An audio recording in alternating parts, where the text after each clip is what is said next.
Hello, Hello, Peter.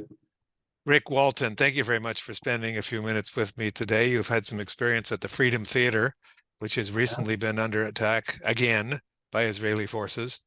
Um, Not very many people living in Canada have had experience at the Freedom Theater. Rik, just tell me, who are you and how did it happen that you came to be there?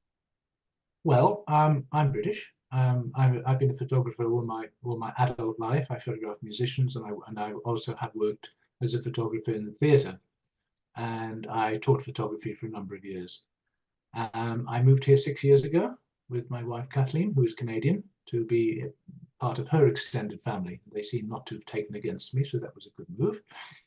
And while I'm here, I have done the occasional bit of photography. I can't stop photographing musicians, so if I go to a gig, there you go, you know. And I have an archive to deal with, but these are not pressury things.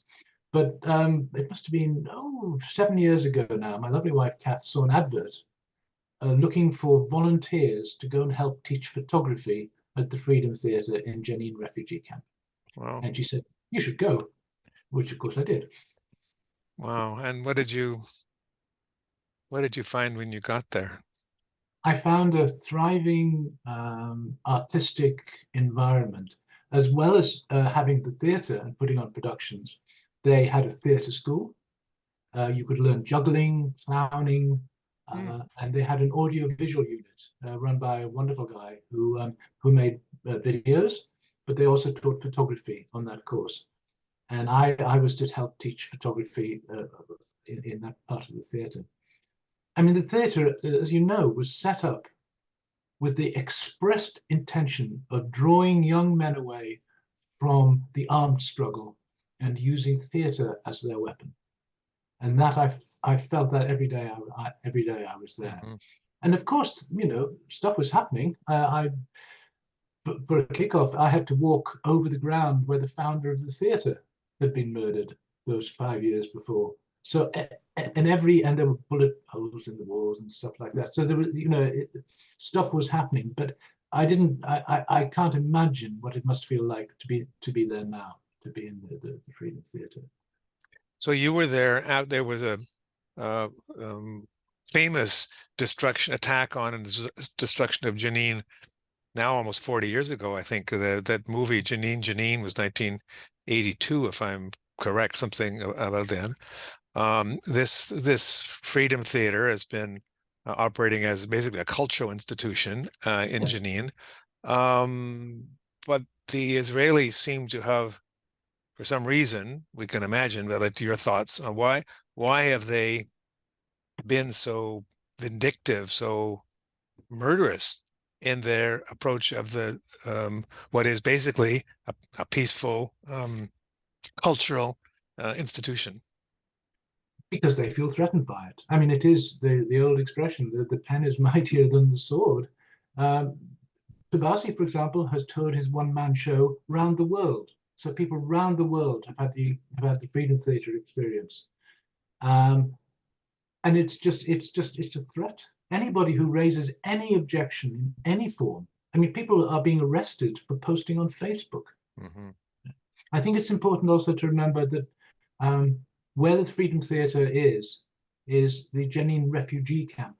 The town of Jenin is a few miles down the road, but the refugee camp, and it was at one point tents, was where the people from Haifa were relocated when they were thrown out of their original homes. So it is, it started out and it's always, called the Jenin refugee camp.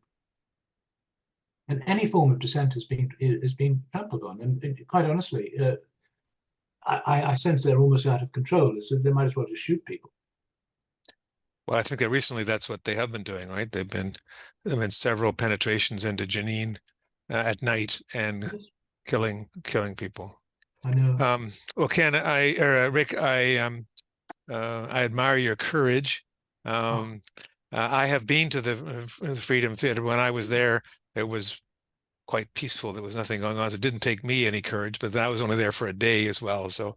Um, so thanks for sharing your insight and your view. I think it's uh, um, another atrocious part of the Israeli um, take over the West Bank is to crush cultural institutions. And Actually, one other thing just before we go, this you know that they use something called administrative detention. yes, dude, And maybe just explain that, because I do, but explain what that is. administrative detention is where the IDF arrest you and put you in jail without any charge, without any recourse to legal help, and keep you there sometimes for years. They do it in sort of 6 month bursts, but somebody pointed out recently that there is another country that's used extensive administrative detention. Have you heard of Guantanamo Bay? Yes, of course. All right. So I think it's interesting that Israel's biggest supporter should also be the user of that particular device. Well, Rik, thank you. Thanks very much for sharing your thoughts and information. And I will include this as a little link to the post that I do. I hope that your friends and colleagues are released from prison. I understand that one was released recently, which is a good thing, and hopefully that will be true for the rest of them as well. I hope so too. Thank you very much. Have a great day.